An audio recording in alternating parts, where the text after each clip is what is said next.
Three, two, one, go. Hello, I'm Joey, and our project is to make a wind turbine that supplies an AC load and is connected to a battery pack that can intermittently either charge the battery pack or when there's no wind, use the battery pack to supply the AC load.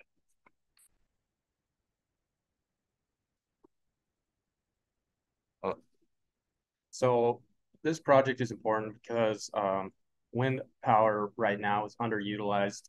Most of the large wind farms, they're mostly for industrial use, generating power for the grid, and they're pretty expensive.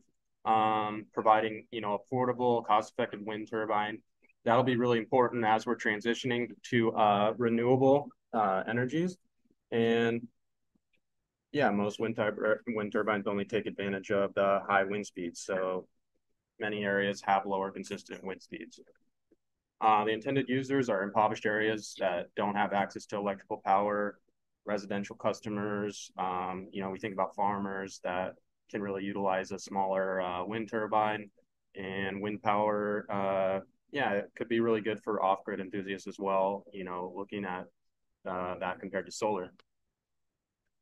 okay, part of the theory is that this will be used at the place where people live, and we just sort of thought, well, let's look at the wind where people actually live. And if you look at this graph, you can see there's the wind is like is pretty low basically everywhere that people live.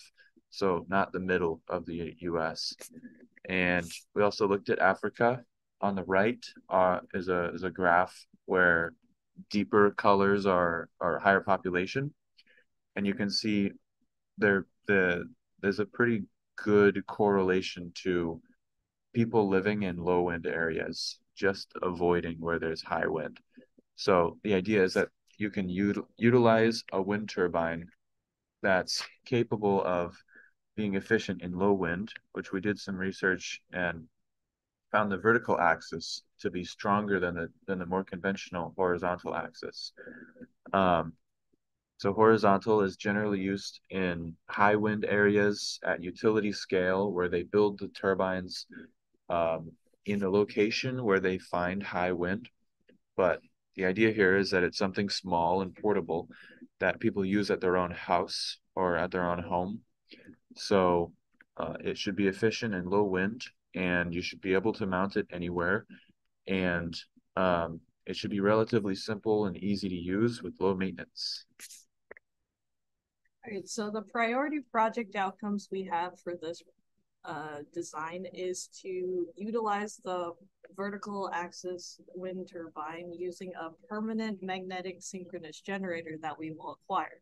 The three major components we need to make this system work is the wind system, which connects the motor to 100 through a converter to 100-volt DC supply, the battery system, which is a 100-volt DC supply connected to DC-DC battery link, and the power load system, which is a 100-volt DC supply to a DC AC to a converter to a 60 hertz power load system.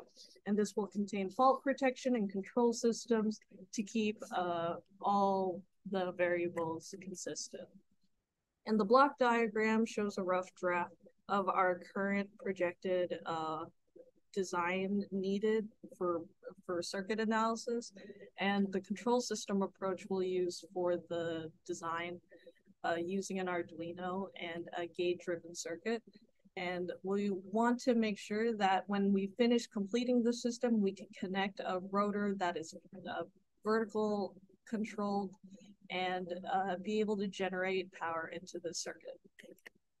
So And the desired project outcomes that we have are to make this. No, keep going, keep going, keep going. Okay. Edit it out. Damn it, Brandon. Brandon. sorry. I'm sorry. The desired project outcomes are to make sure this device is reliable, durable, modular, lightweight, low cost, just a bunch of good ideas that could make life better for low income households, and hopefully also install a simple visual UI to aid the customer. So some of the project risks are going to be running out of time next year. We only have a year to complete this project, so we might be starting on this over the summer. Damaging components of the project. We need to watch out for overcurrent. We're going to have some fuses that'll hopefully prevent that. And then not having enough budget to order parts. So far, we are trying to order parts as efficiently as possible. So that's our project. Thanks. Woo!